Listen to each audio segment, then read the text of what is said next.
belum banyak atau bahkan mungkin belum ada yang buat di Indonesia waktu itu. Metode dakwah apa? Saya nggak bisa bikin pesantren, tapi saya pengen ngambil metode membuat tren. Jadi saya nggak bikin pesantren, tapi saya menyebarkan pesan lewat tren. Makanya muncullah istilah pesan_tren. Sengaja kita pisah. Bahwa pesan dakwah atau risalah, itu saya pengen nyebarinnya bukan lewat taklim, bukan lewat tablik akbar, bukan lewat halakoh, tetapi lewat tren. Sehingga akhirnya 2014 akhir mulailah kita nyusun konsep dakwah tren. Langkah pertama adalah dengan merubah mustalahat dakwah. Karena ketika di Mesir dulu saya belajar, salah satu di antara kebutuhan dakwah itu ada sebuah seminar internasional dilakukan di Qatar dan di Mesir. Judul dari seminar itu adalah Tajdidul Mustalahat, pembaharuan istilah. Ud'u ila sabili rabbik. Jomblo ya. Bismillahirrahmanirrahim. Assalamualaikum warahmatullahi wabarakatuh.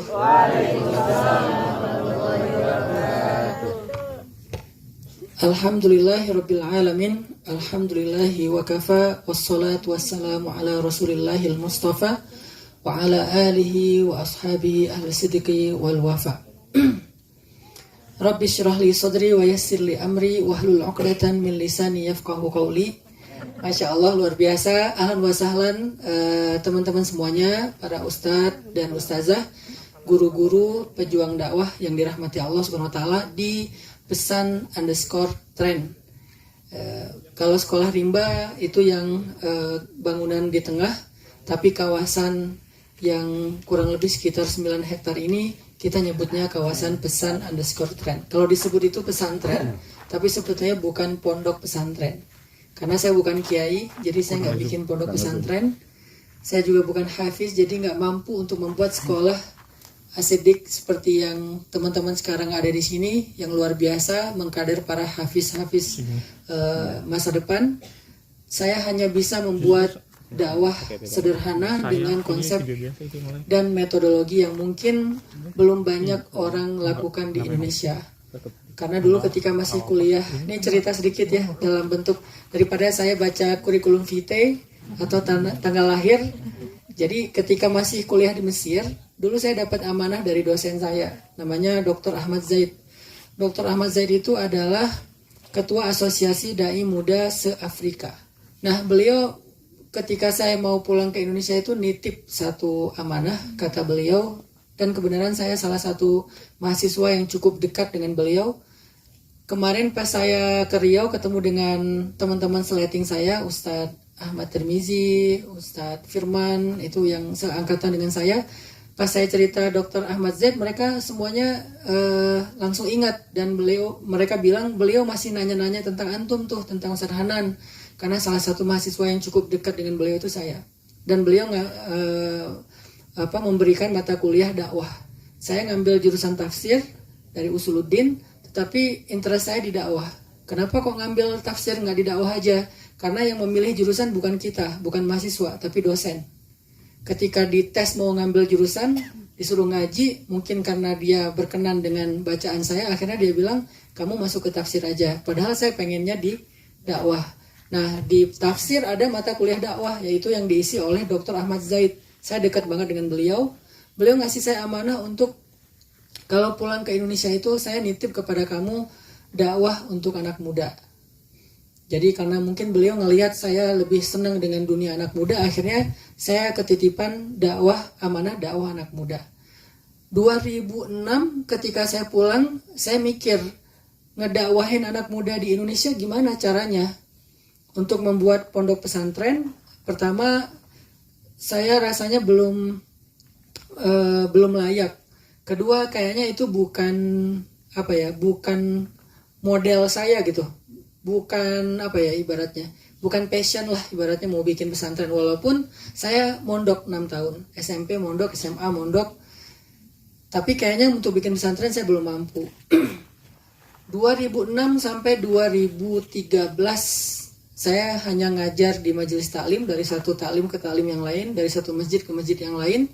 Dan setiap mengajar itu saya melihat mustami'nya itu orang yang hampir seringnya berulang-ulang itu aja. Jadi kalau misalnya datang ke satu taklim ibu-ibu, pindah lagi ke taklim yang lain, ibu-ibu yang di sini pindah juga gitu. Bukan cuma saya yang pindah, mereka juga pindah. Dan yang repotnya di saya itu materinya nggak boleh diulang. Jadi saya harus ngasih materi baru terus dalam sehari sampai 5 kali. Karena pesertanya ya sekitar 20% sama dari pagi sampai malam. Dan ada satu kekhawatiran saya 2006 sampai 2013 itu di Indonesia anak muda masih jarang ke masjid. Anak muda yang ke masjid itu adalah anak muda aktivis lah. Yang remaja masjid itu juga sedikit. Kemudian aktivis rohis, dulu kan rohis, LDK lagi happening ya.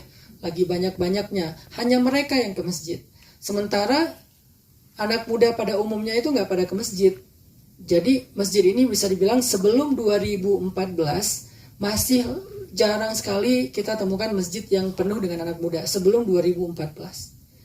Sehingga akhirnya setelah semacam sosial eksperimen observasi selama beberapa tahun, kurang lebih 8 tahun, saya kemudian memantapkan hati untuk membuat sebuah gerakan dakwah anak muda. Dari yang tadinya cuma ngajar-ngajar aja, sampai menjadi sebuah gagasan yang sudah lebih konseptual, bukan sekedar wacana. Akhirnya 2014 akhir, saya memberanikan diri membuat sebuah metode dakwah yang mungkin belum banyak atau bahkan mungkin belum ada yang buat di Indonesia waktu itu.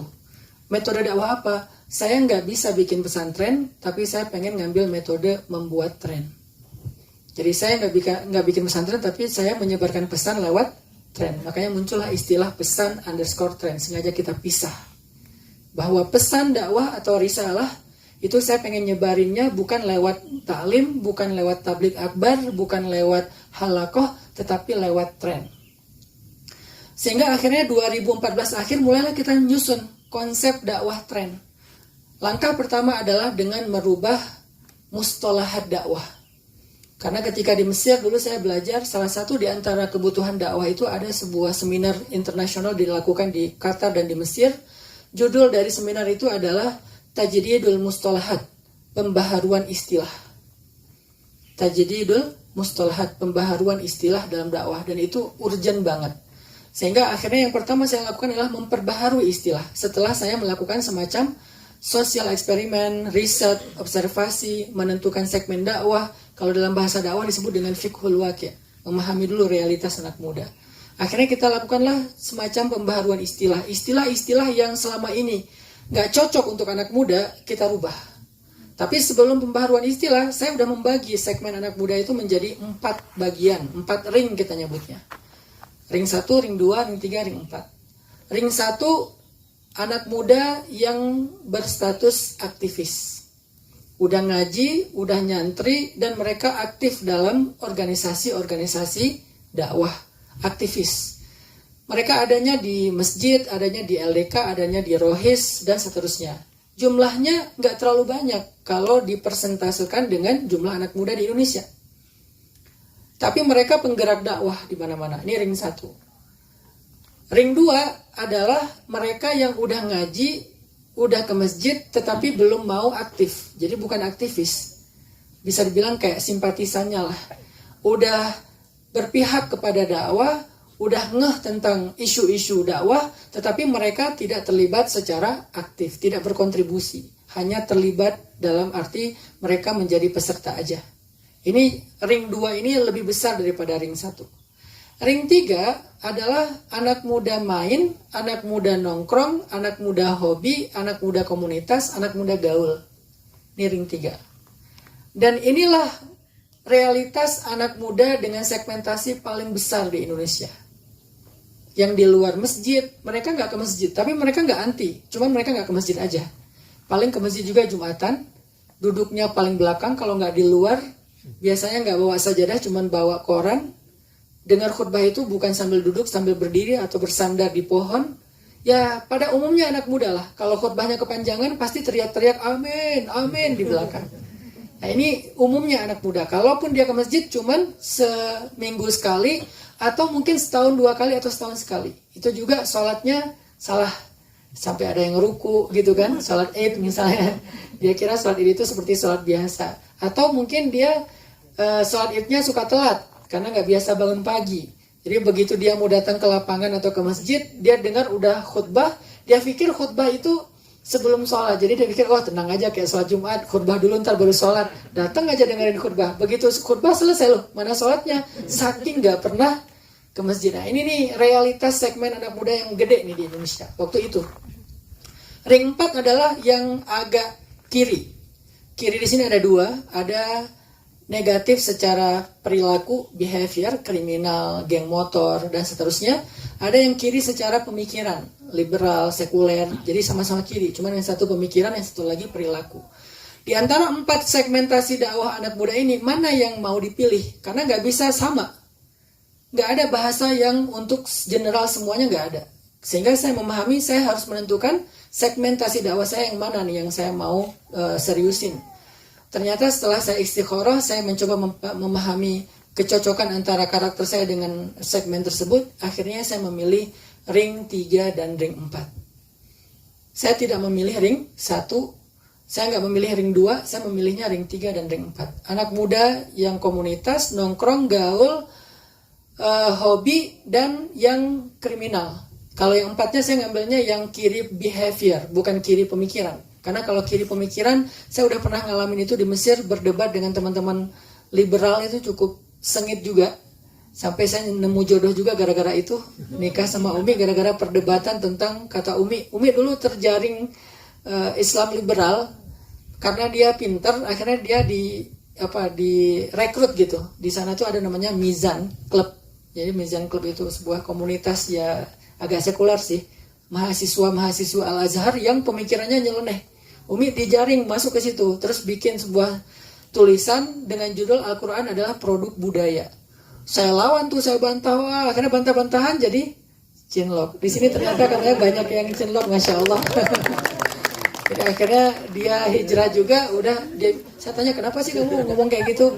Ya cuman sensasi aja kata dia, kan seru kalau ngomong kayak gitu-gitu. Ya rujukannya Arkun, rujukannya itu Toha Hussein, rujukannya yang kayak gitu-gitulah yang agak-agak aneh. Saya sebagai orang Aceh kan belak-belakan ya, jadi apa yang saya nggak suka ya saya omongin aja waktu itu sebelum nyunda setelah tinggal di Bandung sekian lama. Dulu masih gitu banget lah, Sumatera banget. Akhirnya saya memilih ring 3, ring 4. Ketika saya udah memilih ring 3, ring 4, maka langkah kedua tadi adalah merubah istilah dakwah yang sesuai dengan ring 3, ring 4. Saya harus membahasakan dengan bahasa mereka. Wa ma arsalna min rasulin illa bilisani qaumihi liyubayyina lahum, lisanul qaum, bahasa kaumnya, agar bisa menjelaskan kepada kaum tersebut. Akhirnya saya merubahlah banyak istilah-istilah dalam dakwah, walaupun sebagiannya bagi dai ring 1 dianggap nyeleneh. Contoh, saya pakai istilah dulu yang viral itu jomblo fisabilillah. Itu sekarang dipakai menjadi nama akun di bawah naungan Republika. Jadi Republika itu punya beberapa akun, salah satunya Jovisa, jovisa.id, itu dibikin sama Republika karena terinspirasi dari istilah jomblo fisabilillah, dan mereka nggak tahu kalau itu kita yang memunculkan duluan jomblo fisabilillah. Kenapa jomblo fisabilillah? Kenapa nggak bilang aja bahasanya tentang pacaran haram? Kalau ring 1 bahasanya pacaran haram itu ring 1. Kalau ring 2 bahasanya udah putusin aja yang Ustaz Felix, itu ring 2. Ring 3 nggak bisa pacaran haram, nggak bisa, udah putusin aja. Mereka harus dibikin sesuatu yang interesting, yang absurd, yang ditabrak-tabrakin. Itu gaya bahasanya ring 3, sehingga dia lebih kontroversi tetapi masih inline, nggak break the rules. Akhirnya muncullah istilah jomblo tapi fisabilillah, poster sharing bersama dengan kita. Kita nyebutnya bukan taklim, nyebutnya nongkrong di masjid. Kalimat nongkrong juga dipermasalahin sama dai-dai senior kita yang megang ring 1. Karena dianggap kok di masjid nongkrong. Saya tanya, majelis itu bahasa apa? Bahasa Arab. Bahasa Indonesianya? Ya duduk sih. Dari kata jalasan, kan tempat orang duduk ngumpul. Ya bahasa anak mudanya nongkrong. Apa bedanya? Oh iya ya udah. Nongkrong di masjid. Terus banyak istilah-istilah kita yang dipermasalahkan, termasuk istilah kayak cewek, gaul.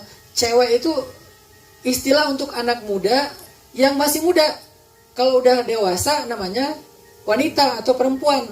Kalau yang masih muda kita manggilnya cewek, kan nggak mungkin kita panggil wanita ya. Jadi kayak aduh apaan sih gue masih muda, jadi cewek. Nah ketika saya mengatakan Sayyidah Aisyah itu cewek, itu menunjukkan bahwa saya menghargai usianya yang masih muda, anak muda, cewek. Gaul memang ada hadisnya. Apa hadis gaul? Hadis gaul itu al-mu'min alladhi yukhalitun nas wa yasbir ala adahum a'zamu darajatan atau khairun minal mu'min alladzi la yukhalitun nas wa lam yasbir ala adahum. Mukmin yang bergaul dengan manusia, bergaul. Kalau bergaul boleh, kenapa kalau gaul enggak boleh? Kesannya gaul itu ada yang sampai bilang gaul itu nama setan. Jadi ustadz gaul berarti ustadz setan. Aneh-aneh aja saya bilang. Ini istilah anak muda. Akhirnya termasuk kafe di masjid. Kok di masjid ada kafe? Saya tanya lagi. Kalau di masjid kantin boleh nggak? Boleh kalau kantin. Terus bedanya kantin sama kafe apa? Sama-sama jualan kopi. Cuman bedanya kantin bahasa ring 1. Kafe bahasa ring 3. Oh gitu ya. Saya pernah disodorin surat disuruh taubat loh sama salah satu organisasi masyarakat. Salah satu ormas datang ke saya ngasih surat, Ustadz, ini surat dari kita secara resmi. Kebenaran ketua kaderisasi yang ngasih saya surat itu adik kelas saya di Kairo. Dia nggak tahu kalau saya dulu angkatan 2000, lulus 2004. Dia 2002 masuknya, lulus 2006. Saya bilang salah saya apa kalau disuruh taubat? Emang dosa saya banyak sih, tapi sampai ada surat resmi gini apa gitu kan? Ini Ustadz bilang gaul, Ustadz bilang kafe mau dibikin di masjid segala macam. Setelah saya jelaskan panjang lebar fiqh dakwah, akhirnya beliau mengatakan, Ustadz udahlah masuk ke organisasi kita aja jadi ketua kaderisasi dan tarbiyah. Enggak, saya mah di luar sistem aja, saya bilang. Akhirnya sempat ramai sama mereka dan sekarang saya mensupport mereka secara di luar sistem. Intinya adalah akhirnya setelah hijrah kita bikin sebuah konsep hijrah, kita jadikanlah hijrah sebagai tren di masyarakat. 2015 awal kita angkat pesan pertama yang kita mau trendingkan adalah hijrah. Hijrah adalah pesan, trennya adalah dakwah. Gimana caranya hijrah ini nggak lagi jadi narasi yang dibahas ketika Muharraman. Kan kalau pas lagi tabligh akbar Muharram pasti yang dibahas hijrah kan.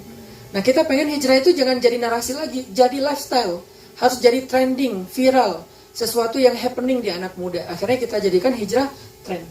Mulailah 2015 awal, hijrah jadi tren, muncullah salah satu influencer yang kita panggungkan pertama itu Muzammil. Jadi Muzammil itu udah belajar ke rumah saya sebelum ada pemuda hijrah, belajar maqamat, gimana baca Quran pakai irama A, B, C, dan seterusnya. Bahkan dia secara teori lebih ngerti dari saya hanya praktek-praktek aja. Saya bilang Muzammil coba baca ala Madinah, bacaan Mekah kayak gimana, Aqsa kayak gimana, Turki kayak gimana. Akhirnya mereka belajar, anak-anak ITB, Unpad belajar ke rumah. Setelah ada pemuda hijrah, kita panggungkanlah Muzammil menjadi influencer anak muda, viral Muzammil. Waktu itu saya belum punya akun sosial media, masih Muzammil duluan yang viral. Pas saya udah punya akun sosial media, ngaji di beberapa tempat, orang-orang bilang, ngajinya mirip dengan Muzammil ya. Saya, oh ya. Karena saya yang ngajarin Muzammil kan, jadi pas diomongin gitu jadi ujian keikhlasan gitu kan.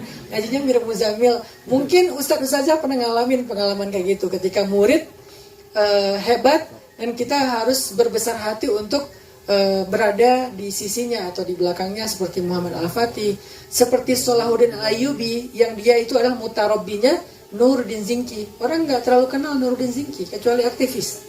Orang kenalnya Salahuddin Al-Ayyubi karena Salahuddin yang manggung, padahal Salahuddin itu adalah produk pemikirannya Nuruddin Zinki. Intinya tren lah dakwah hijrah sampai sekarang. Dan karena dia sebuah tren, ada sebuah SOP di dalam tren itu apa? Membuat tren itu harus komitmen dengan nggak boleh membesarkan yayasan, tetapi membesarkan gagasan. Sehingga pemuda hijrah sebagai yayasan nggak boleh punya cabang. Itu SOP tren. Kenapa? Karena gagasan ini harus menjadi milik publik, nggak boleh menjadi milik sebuah yayasan. Kalau menjadi milik yayasan, dia bukan tren. Yang disebut dengan tren, sesuatu yang sudah menjadi milik publik. Maka kita harus ikhlas. Sehingga pemuda hijrah dari awal di konsep kita nggak akan pernah bikin cabang. Pemuda hijrah cuma ada satu di Bandung. Yang lain kalau ada yang mengklaim sebagai pemuda hijrah cabang mana, itu klaim.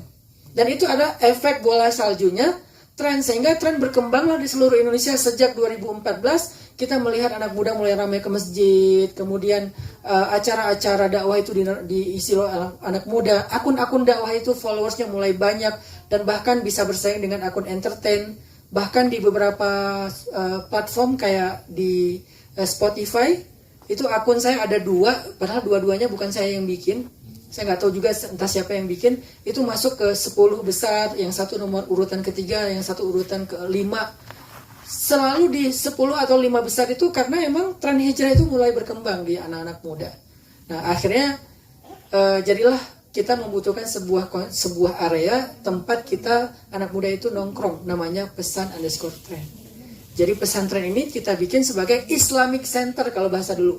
Bahasa ring satunya Islamic Center. Kalau bahasa ring 3 Forest Camp.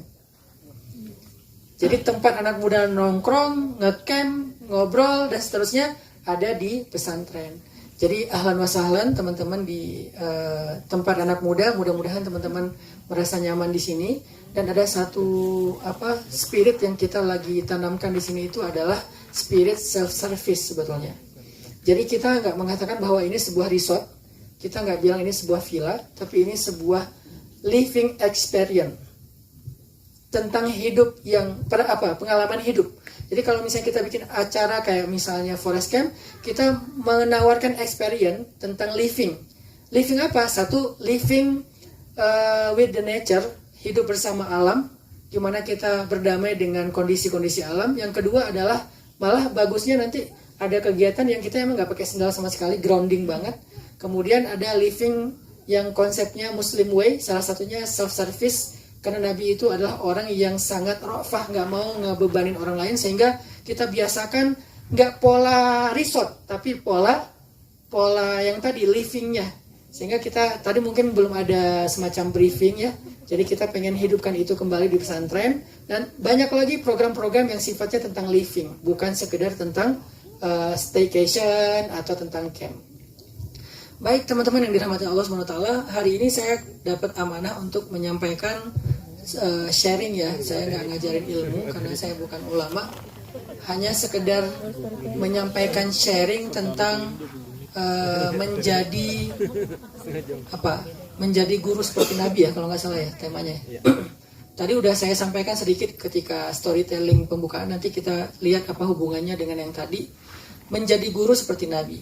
Saya ingin menyampaikan 3 hal. Yang pertama adalah tentang fadilah mengajarkan ilmu akhirat.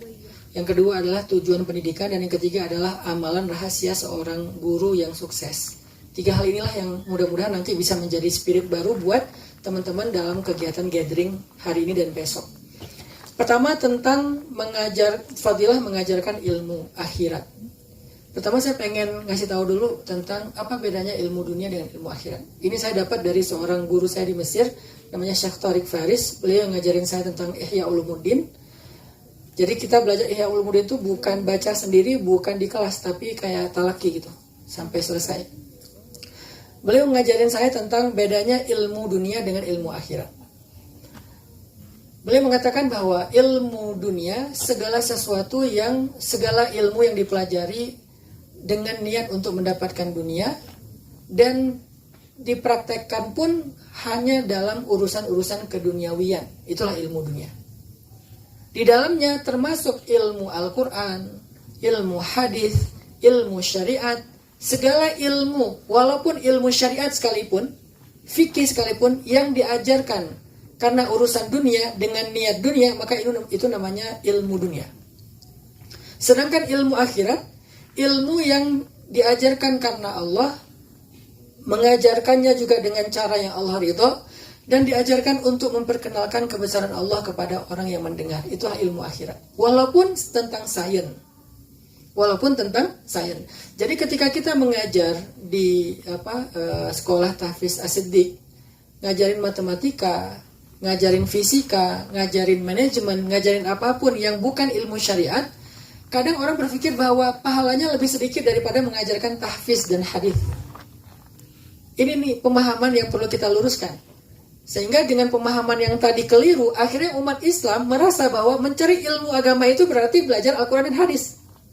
Sedangkan belajar entrepreneurship, belajar leadership, belajar life skill, belajar farming, belajar bengkel, belajar matematika, sains, kedokteran, itu ilmu dunia aja. Ini perlu kita luruskan. Makanya peradaban Islam jadinya nggak berkembang karena semuanya hanya masuk ke salah satu cabang ilmu saja, walaupun itu juga penting. Tapi salah satunya yaitu ilmu syariat. Padahal ilmu akhirat itu bukan hanya ilmu syariat, ilmu sains pun bisa menjadi ilmu akhirat. Ketika dia menjadi cara kita untuk mengenal Allah. Makanya muncullah innama yakhsyallaha min ibadihil ulama.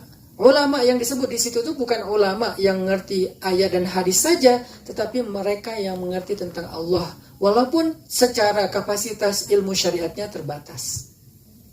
Hari ini kita diuji dengan fitnah orang-orang yang menguasai ilmu syariat, yang dia menguasai ayat, menguasai hadis, menguasai fikih. Dan bukan hari ini aja, sebetulnya saya sudah merasakan keresahan ini sekian tahun ya. Saya kenal beberapa orang yang disebut ustadz, tapi saya tahu behind the scene-nya, saya tahu sarirahnya, walaupun sirahnya adalah ustadz banget, tapi sarirahnya bermasalah, saya tahu. Sirahnya syekh, tapi sarirahnya maaf, untuk dibilang orang jahat aja nggak cukup gitu. Sarirahnya parah separah-parahnya. Ada yang LGBT, ada yang homoseksual, lesbi dan seterusnya. Sarirahnya tuh parah banget. Walaupun secara sirahnya seorang ustadz, ustazah, kopiah, sorban, jubah, jilbab, cadar bahkan. Artinya secara sirah itu udah sempurna banget kan? Tapi ternyata sarirahnya bermasalah dan hari ini terkuak satu persatu sehingga menjadi ujian bagi dakwah kita. Kenapa? Karena kita merasa bahwa belajar ilmu agama, belajar ilmu akhirat itu cuma belajar ilmu syariat, yaitu Al-Quran, hadis, dan turunan dari itu. Padahal belajar ilmu akhirat itu juga belajar ilmu sains. Sehingga fadilah mengajarkan ilmu yang kita bahas itu juga didapatkan oleh mereka guru-guru yang mengajarkan ilmu sains selain ilmu Al-Quran dan hadis pastinya. Yang ngajarin matematika, yang ngajarin tentang psikologi, yang ngajarin tentang hal-hal yang kadang-kadang sifatnya nggak dalam kurikulum tapi keseharian, habit, behavior dan seterusnya, kedisiplinan. Itu semuanya bisa masuk dalam kategori ilmu akhirat kalau kita memenuhi syarat. Satu, niatnya karena Allah. Dua, diajarkannya dengan cara yang Allah ridho. Dan yang ketiga, dengan mengajarkan itu, murid kita malah menjadi lebih kenal dengan Allah Subhanahu Wa Taala lewat sains, lebih kenal dengan Allah lewat rezeki di entrepreneurship-nya, lebih kenal kepada Allah lewat manajemennya, lebih kenal kepada Allah lewat art ataupun seninya, lewat apapun. Ketika dia lebih kenal Allah, lebih takjub kepada Allah, akhirnya dia melibatkan Allah dalam hidupnya, kita udah ngajarin dia ilmu akhirat loh. Jadi ilmu akhirat bukan sekadar Al-Quran dan hadis.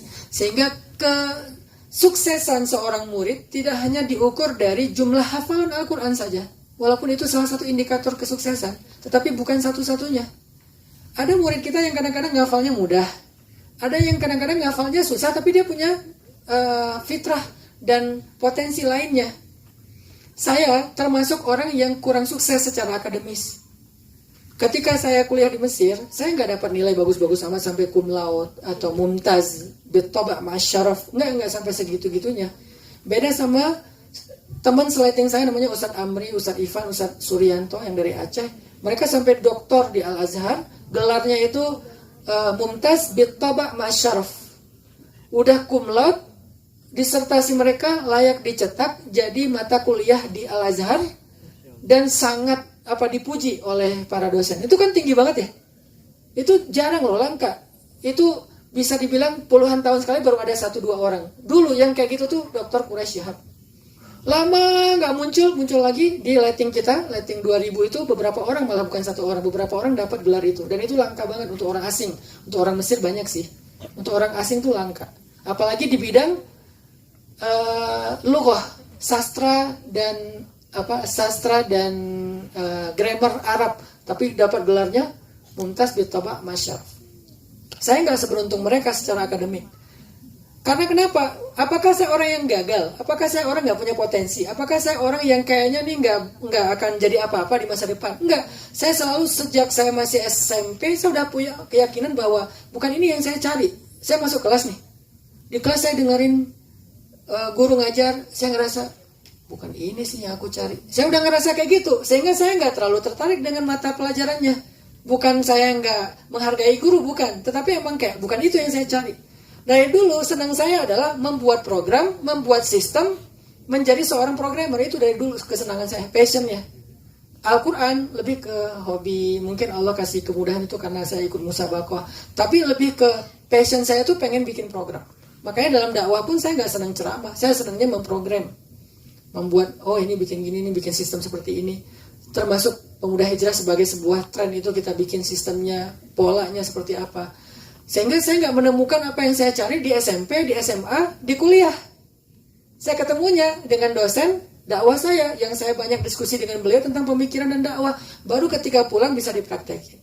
Ketika udah sampai di Indonesia, teman-teman saya yang dokter pas pulang, setelah 15 tahun kita berpisah, pas sampai di Indonesia mereka bilang, Hanan ajarin aku dong tentang gimana cara dakwah.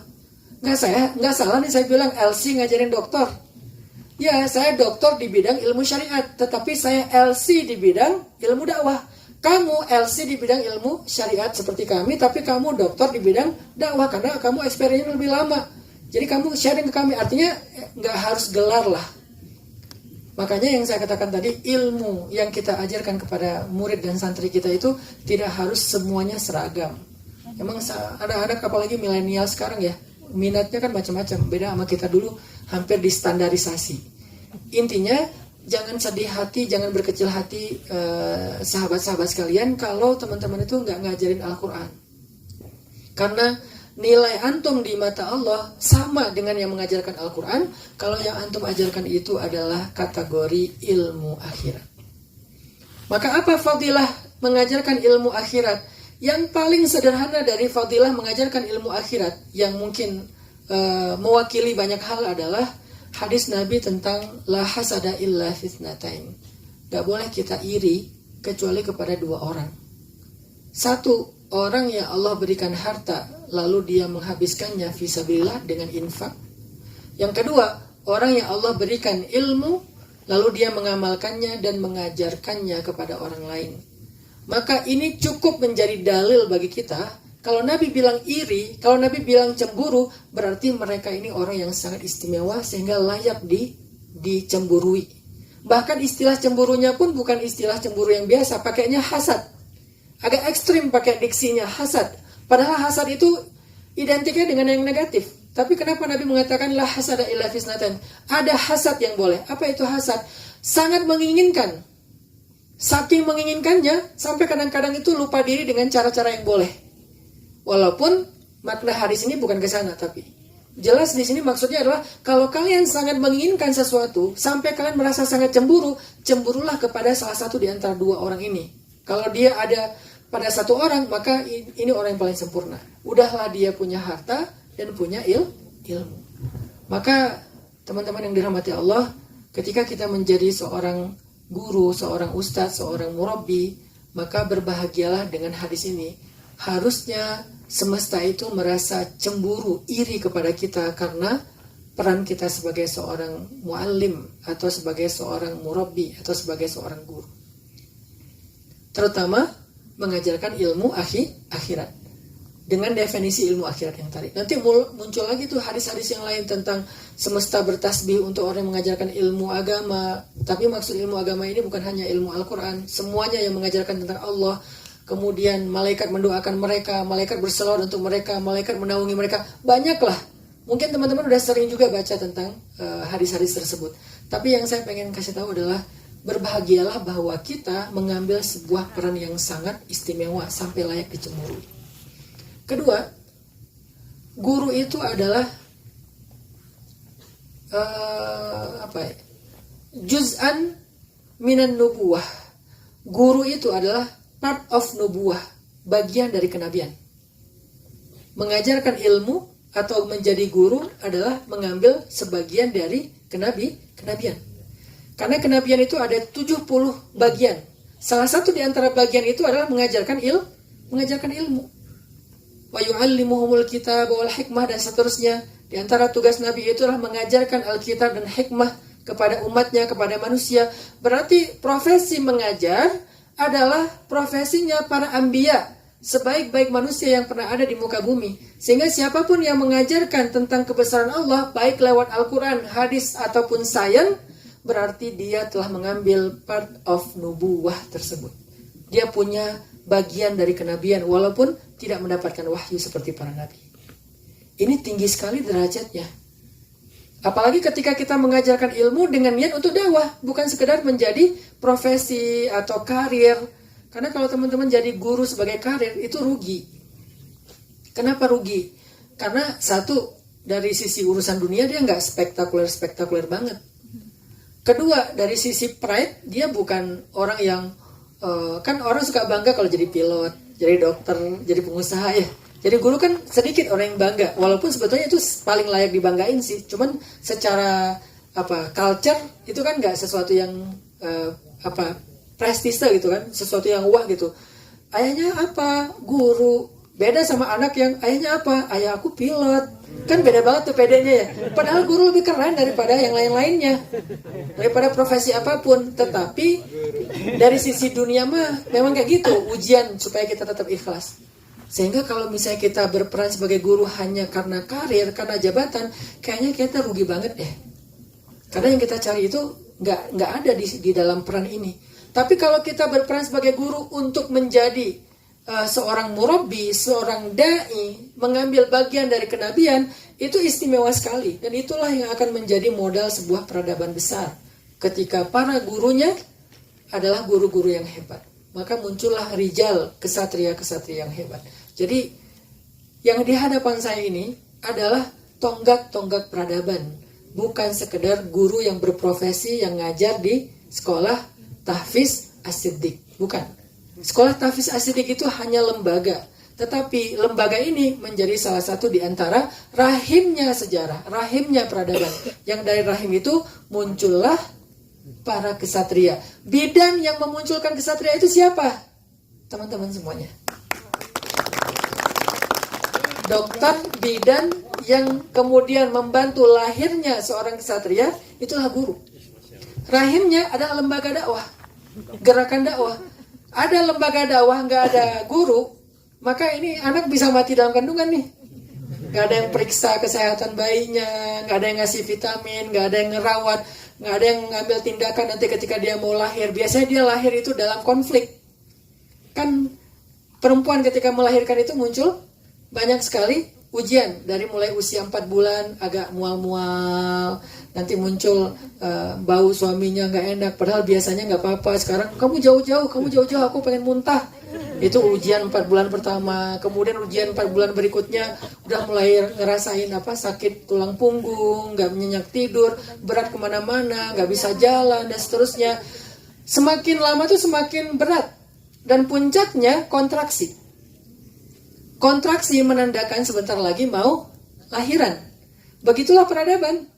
Awalnya berat, makin lama kok makin berat. Puncaknya nanti kontraksi yang luar biasa sampai kita ngerasa aduh kok gini-gini banget. Mata nasrullah, ala inna nasrullahi qarib, dan seterusnya. Tiba-tiba lahirlah sebuah peradaban yang diisi oleh para kesatria, bayi-bayi yang luar biasa, yang mereka nanti akan tumbuh juga. Maka yang membidani kelahiran mereka itu adalah para guru. Itu profesi mulia banget yang teman-teman lakukan. Kalau niatnya kesana mengambil part of nubuah. Tapi kalau niatnya profesi dan sekedar karir, itu mah nggak keren banget sih. Nah, ini fadilah mengajarkan ilmu, teman-teman. Yang kedua adalah tujuan pendidikan. Tiga bab kita hari ini. Yang kedua adalah tujuan pendidikan. Untuk apa sih pendidikan itu dilakukan atau diadakan? Banyak dari lembaga pendidikan di Indonesia ini bentuk bentuk protes secara halus dari saya, walaupun kemudian saya memprotesnya dengan karya, tidak dengan narasi. Banyak dari kita di Indonesia itu menjadikan pendidikan sebagai sebuah proses atau jenjang untuk mendapatkan gelar. Sehingga ukuran kesuksesan itu adalah nilai akademis, ranking, ijazah, dan gelar-gelar akademis. Itulah ukuran kesuksesan. Sehingga orang yang tidak mendapatkan gelar-gelar ini atau ranking dan nilai ini, rasanya dia nggak punya masa depan. Dan saya pernah mengalami itu. Saya pernah mengalami masa ketika SMP, kayaknya saya nggak bisa masuk sekolah unggul. Di SMA nanti, kayaknya setelah SMP saya nggak akan bisa masuk sekolah yang bagus. Kenapa? Di akademik saya nggak berhasil. Tapi ada hobi saya yang lain yang ternyata itu memudahkan saya apa? Saya suka ikut musabakoh. Seni Quran itu saya senang gitu. Dari sejak kelas 5 SD saya udah juara nasional tilawah anak-anak di Riau waktu itu. Terus ikut lagi 1 juz, ikut lagi 5 juz, ikut lagi tingkat remaja. Jadi sering ikut, setiap musabakoh nasional saya ikut. Dan alhamdulillah sering juara waktu itu. Ternyata walaupun secara nilai akademik saya agak bagus, karena saya adalah putra daerah, saya direkomendasikan masuk ke pesantren unggul di Banda Aceh. Namanya Pesantren Ruhul Islam Anak Bangsa.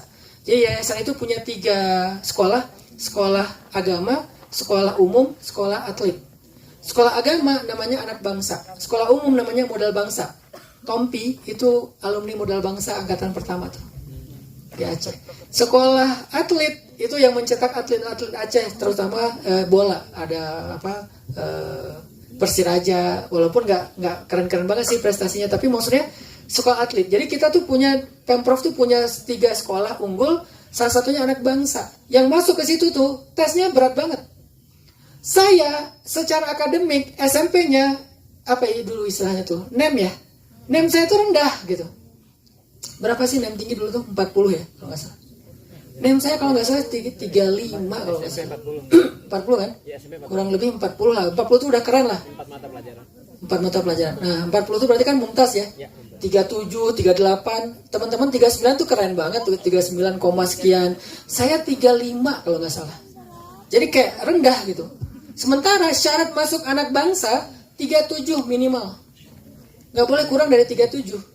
Sehingga saya berpikir ketika dapat NEM 35, nih saya masa depannya gimana? Orang tua saya juga mikir, kamu bang gimana bang? Kamu ya udahlah masuk negeri aja bang, yang dekat-dekat rumah bang. Dia omongin gitu sama emak saya, makin drop kan? Ternyata karena saya punya potensi juara terus-terusan dan saya putra daerah, dekat sama gubernur waktu itu, direkomendasikan langsung sama gubernur. Hanan masuk sekolah Ruhul Islam Anak Bangsa. Makanya teman-teman saya cemburu sama saya. Kayaknya dia kalau ikut tes gak lulus deh. Emang. Saya bilang kalau saya ikut tes saya gak lulus. Tapi dengan Al-Quran Allah memberikan kemudahan. Jadi lulus gitu. Kalau ikut tes asli gak lulus. Bahasa Arabnya jelek, matematikanya jelek. Rata-rata jelek sih. Karena bukan bodoh ya. Karena gak ada anak bodoh kan. Cuman gak passion aja mempelajari itu. Pas udah di Ruhul Islam Anak Bangsa, barulah saya nggak, oh ini tujuan belajar bahasa Arab. Jadi saya tahu tujuannya, baru saya mau belajar. Kalau nggak tahu tujuan, saya nggak mau. Saya nggak tertarik untuk jadi ranking kelas kok, saya bilang. Agak nakal secara pemikiran. Ngapain sih lo belajar siang malam? Buat apa sih, saya tanya. Ya kan biar kita pintar. Pintar buat apa? Ya biar sukses. Sukses gimana? Pertanyaan-pertanyaan filsafat yang kemudian dijawablah sama guru saya di SMA. Yang sampai sekarang saya sangat merasa mendapat kebaikan dari beliau. Beliau membuka wawasan pemikiran saya. Oh, tujuan belajar bahasa Arab tuh untuk ini. Dulu saya berpikir belajar bahasa Arab, saya kan nggak pengen jadi TKI, saya bilang. Ternyata bahasa Arab itu untuk belajar Al-Quran dengan bahasa Arab begini. Oh gitu ya Ustaz. Ya udah saya belajar deh bahasa Arab. Akhirnya belajar bahasa Arab. Belajar bahasa Inggris buat apa? Kamu mau nanti di bandara kamu ada masalah kamu nggak bisa ngomong. Karena di bandara rata-rata bahasa internasional itu bukan bahasa Arab, bahasa Inggris. Oh gitu ya. Akhirnya belajar bahasa Inggris. Jadi sesuatu yang kita cari, kita dapetin sebelum kita belajar. Maka saya dulu berpikir bahwa pendidikan di kita itu jangan hanya untuk mencari gelar dan nilai akademis. Tapi pendidikan yang paling penting itu adalah, kalau dalam Islam pertama menebar hidayah Allah. Itu yang jarang dianggap serius. Itu yang jarang dianggap serius. Saya sedih ngelihat beberapa sekolah Islam terpadu di Bandung ya. Saya nggak tahu di luar Bandung. Udah sekolahnya bayarnya mahal. Terus pendidikannya full day dari pagi sampai sore. Anak-anaknya tuh kayak Islam itu Islam formalitas doang, bukan Islam hidayah. Apa bedanya Islam hidayah sama formalitas? Cuman di sekolah dia menerapkan Islam, keluar dari sekolah dia nggak menerapkan Islam. Yang akhwat keluar dari sekolah sore mereka hang out, itu udah buka jilbabnya. Jadi keluar dari pagar sekolah, hangout sama teman-temannya, dia bawa mobil sendiri kadang-kadang, apalagi kalau lagi happening kayak gini, kayak sekarang tuh HRV, karena itu mobil anak muda gaul gitu kan. Jadi salah satu di antara siswi itu bawa HRV warna merah, kemudian pas keluar, cewek-cewek gaul ini, mereka pergi ke mall, ke Trans, ke PVJ, udah buka jilbab, udah. Mereka update status di sosial media, buka jilbab. Tapi di sekolah berjilbab, kenapa? Karena Islam mereka, Islam standarisasi akademik, bukan Islam hidayah. Saya di pesantren juga ngalamin itu. Kita pesantren, udahlah pesantren, campur lagi ikhwan akhwat, kebayang nggak? SMA, nyampur cuma setengah hari. Pesantren nyampur 24 jam. Walaupun beda asrama, tapi kan kita bisa ketemu. Kita ketemu lagi kerja kelompok. Saya pengurus OSIS. Ya tahu sendirilah kondisi di OSIS. Waktu itu kita pengurus OSISnya itu kampanye. Saya ikut kampanye sebagai calon ketua OSIS. Karena saya kalah kampanye, jadi saya jadi ketua 1. Pengurus OSIS malam-malam. Kan beres kajian, beres belajar itu jam 9 malam. Udah gitu kita makan setengah jam, jam setengah 10. Itu rapat OSIS, setengah 10 sampai jam 11. Rapat OSIS, ngumpul sama akhwatnya. Sehingga kita banyak yang ada cerita-cerita kayak gitulah. Alhamdulillahnya, saya nggak pernah. Kenapa? Nggak ada yang mau.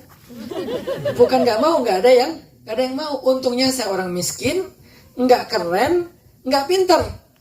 Jadi tidak ada yang mau. Nasib saya diselamatkan oleh iman saya diselamatkan oleh nasib. Udah miskin. Kalau yang lain tuh coba bayangin ya, anak Banda Aceh di Aceh mah udah dianggap anak kota lah ya. Anak Banda, tajir, gaul, ranking di kelas. Kebayang nggak tuh jadi cowok favoritnya cewek-cewek? Wah, karena banyak cerita. Nah itu terjadi. Kenapa kok di pesantren malah ada yang pacaran? Karena kita belajar ilmu agama itu cuman formalitas akademis. Subuh disuruh sholat, itu susah banget tuh. Ustadz itu kalau ngegedor-gedor pintu kamar kita, itu luar biasa beratnya. Sampai bahkan ada kasus yang namanya di Aceh ya, kan ada bumbu rahasia tuh, yang enak banget. Masak apa aja enak pakai gitu kan. Gak ada pecin di Aceh mah, pecin mah kalah, gak laku. Ada yang lebih enak dari pecin. Itu kita masak Indomie tuh, dikasih bumbu itu. Sampai ada teman saya lagi belajar, dikasih teh, digabungin dengan bumbu itu. Terus pas dia minum dia pusing, tidur semalaman gak bangun subuh. Karena tidurnya nyenyak gitu kan. Sampai kok bisa masuk benda-benda kayak gitu di pesantren? Kok bisa? Tadi bukan soal gak ketatnya, aturan ketat banget. Tapi namanya ini ya, santri kan tahu aja celah-celahnya kan. Mau nonton bola ada aja, bisa lompat pagar lah, bisa apalah, ada aja lah, namanya juga santri. Ini mah serba-serbi kehidupan santri lah. Yang paling penting bukan aturan sebetulnya. Aturan itu hanya mengawal. Yang paling penting adalah kesadaran. Kita waktu itu belum sadar. Kita cuma menjalankan aturan. Kalau bisa dilanggar ya kita langgar. Kalau nggak bisa dilanggar ya kita sabar-sabar dulu. Begitu ada kesempatan langgar kita. Tapi waktu itu, ini cerita sedikit, masuklah kelas 1 semester 2, masuk jemaah tablik. Dulu 98 lagi populer-populernya lagu itu Raihan, Hijaz ya. Saya sebelum lagu Raihan dan Hijaz, saya tuh vokalis band di pesantren. Kita punya band, punya studio band. Bayangin, pesantren kita punya studio band yang siang itu ketika istirahat dang rame lah pokoknya studio kita. Terus kita juara band seprovinsi. Lagunya Sheila on Seven. Itu yang agak-agak santai-santai ya. Lebih parahnya lagi lagu-lagu yang rock-rock yang gila-gilaan lah pokoknya. Padahal anak pesantren datang tuh tablik dari Malaysia. Khuruj pelajar 3 hari di pesantren kita. Awalnya ditolak-tolak sama guru kita, sama ustaz kita. Tapi mereka terus semangat, akhirnya dikasih kesempatan. Begitu datang tablik, kita kayak hijrah massal tuh sepesantren. Yang tadinya dengarnya band-band kayak gitu, tiba-tiba berubah menjadi Raihan.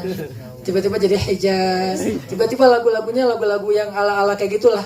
Nasyid-nasyid Malaysia zaman dulu. Waktu itu belum ada senada ya, belum ada, lebih duluan yang Raihannya. Berikutnya baru muncul senada dan seterusnya. Akhirnya mulailah saya ikut lomba nasyid se-Aceh, vokalis juga. Tapi saya vokalis nomor 2. Kenapa nomor 2? Karena saya bagian kalau yang vokalis satunya ketinggian, kasih mic-nya ke belakang. Ya saya yang bagian ref-nya deh, karena dia suka ketinggian. Intinya adalah kita baru dapat hidayah setelah datang tablik. Akhirnya gara-gara asbab tablik, sholat jamaah di masjid itu subuh itu lomba pegang mic untuk azan, karena kita dapat fadilah azan, fadilah qabliyah subuh, fadilah tahajud. Kan ada fadailul amal tuh di tablik tuh.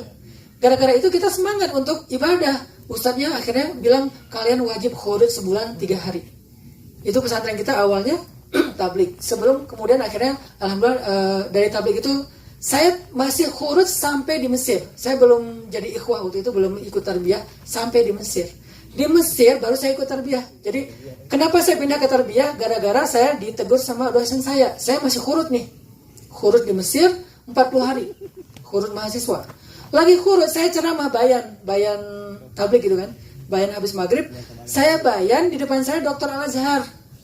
Saya nggak tahu kalau itu dosen. Karena dia ngajarnya kelas di atas saya. Saya bayan. Pas bayan ditanya sama dokter itu. Nak katanya, kamu kuliah di mana? Di Al-Azhar. Ngambil apa? Usuluddin. Oh, saya dosen Usuluddin, tapi semester di atas saya. Oh iya, Masya Allah. Gimana tadi bayan saya, Syekh? Ya, kamu lain kali belajar lagi. Bayannya banyak salah. Astagfirullah. Oh ya gitu ya, Syekh. Ya, yang gini. Lain kali bayan itu hanya untuk orang yang udah berilmu. Jangan mengajarkan sesuatu yang kamu belum tahu. Sejak itulah saya pamit dari teman-teman tablik. Maaf ya, saya nggak bisa kursus lagi. Saya pindahlah saya di Tashkil itu istilah tablik. Saya diajak untuk ke tarbiyah. Akhirnya saya ikut tarbiyah waktu itu di Mesir. Masih bawa sendal. Terus masuk ke dalam rumah murabi itu, sendalnya dimasukin ke dalam rumah biar nggak ketahuan dari luar tuh banyak orang. Karena di Mesir waktu itu sesuatu yang masih dianggap aneh lah, dianggap sesuatu yang dikhawatirkan. Sampai guru saya, salah satu murabi saya itu meninggal dalam peristiwa Robah. Dr. Abdurrahman Uwais. Beliau ditembak sama sniper dari belakang, meninggal di Rabi'ah. Semoga dapat pahala syahid. Dan beliau salah satu orang yang saya kenal banget betapa mulianya akhlak beliau. Setiap panen tuh datang ke rumah kita, aulad kata beliau, abna, wahai anak-anakku, kalian udah makan? Belum Syekh. Kasih makanan. Terus kalian udah beli buku diktat kuliah? Belum Syekh. Kasih gaji beliau, dikasih buat beli buku. Itu Dr. Abdurrahman Uwais. Jadi saya sangat banyak terinspirasi dari murabi saya di Mesir. Sejak itulah saya akhirnya nggak khurut, tapi saya respect sama orang tablik karena dari mereka saya kenal dakwah. Sebelum mereka saya nggak tahu dakwah, saya tahunya belajar agama. Dan di pesantren kita belajar agama formalitas, sehingga masih pacaran, susah sholat subuh, sholat masih senggol-senggolan, dengerin ustadz kajian habis subuh sambil mangut-mangut, nggak benar-benar nggak nyaman gitu. Tapi sejak ada tablik beda suasananya. Artinya apa? Ternyata tablik mengajarkan saya tentang hidayah, bukan hanya tentang fikih dan juga syariah. Makanya kalau dulu bahasanya al-iman qabla al-Quran, ngajarin iman dulu.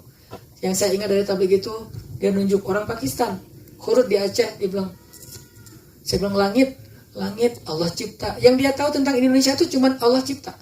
Dengan itu dia bayan, tunjukin pohon Allah cipta, tunjukin sapi Allah cipta, katanya. Apapun dia cuma ngomong Allah cipta sampai 1 jam. Setelah itu saya dapat hidayah.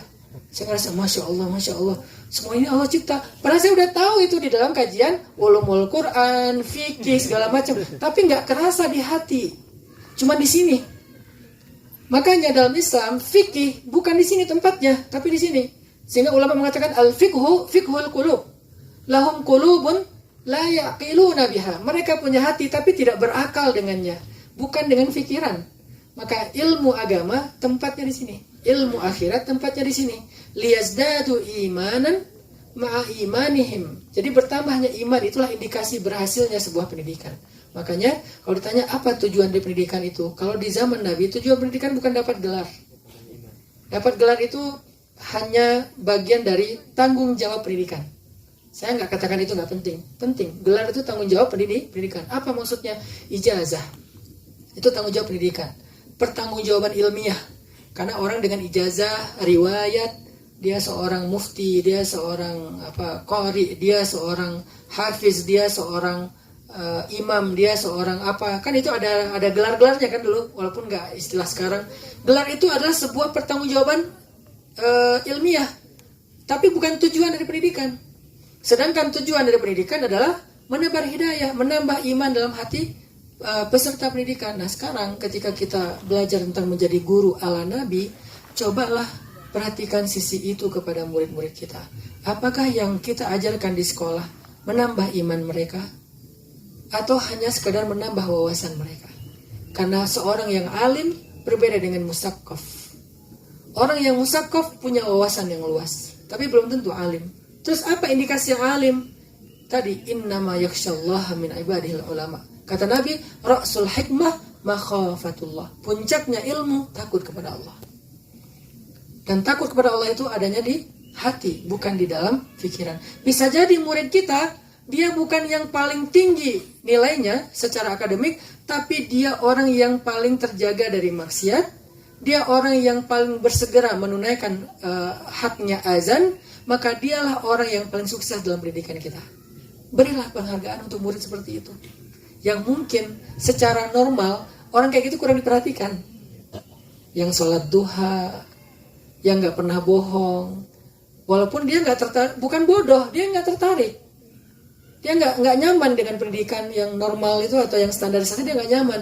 Tapi dia lebih dari sisi ini, hargai dia, beri dia penghargaan. Sehingga kalau pendidikan kita menghargai orang seperti itu, ini akan mengencourage, akan akan menginspirasi yang lain untuk jadi seperti mereka. Inilah inti dari pendidikan yang udah jarang dihargai. Ada nggak apresiasi buat orang yang seperti itu? Walaupun bentuk apresiasinya nggak harus selalu berbentuk duniawi, tapi lebih ke apresiasi emosional, kedekatan dengan ustadz, diberikan penghargaan dalam bentuk kalimat, apresiasi emosional. Lebih dalam lagi mungkin apresiasi secara spiritual, didoakan, kemudian diberikan ridho dari orang tua dan guru. Inilah tujuan pertama dari pendidikan. Tujuan yang kedua, ada 3 ya. Tujuan yang kedua adalah dari pendidikan itu membentuk perilaku. Dan kita tahu itu bahwa pendidikan yang tinggi tetapi perilakunya rendah itu sesuatu yang agak klise. Sekarang kita melihat perilaku dai-dai kita di Indonesia. Saya nggak menyoroti orang yang di luar dakwah ya, karena mereka nggak usah dibahas lagi lah. Kita lagi menyoroti dai kita di dalam dakwah. Kok bisa dai-dai kita, dai, tapi bicaranya itu tidak mewakili akhlaknya muslim. Ada dai yang ngomongnya sembarangan. Ketika saya tegur, karena saya chat sama beliau, saya tegur, Ustadz, afwan nih Ustadz, kalau bisa mungkin biar nama Islamnya kita jaga bareng-bareng, biar orang dakwah dan respect sama dakwah, bisa nggak Ustadz diksinya diganti dan segala macam. Apa jawaban beliau? Ya saya cara ngomongnya emang kayak gini. Sebagai orang suku tertentu ya, sebagai orang suku tertentu itu saya emang kayak gini dari dulunya. Saya bilang, sahabat Nabi itu mungkin lebih, sebutlah dia misalnya orang Medan. Oh, saya orang Medan kan ngomongnya gini, Ustadz, Umar itu lebih Medan daripada orang Medan. Khalid itu lebih Medan daripada orang Medan, lebih Makassar daripada orang Makassar, lebih Aceh daripada orang Aceh loh.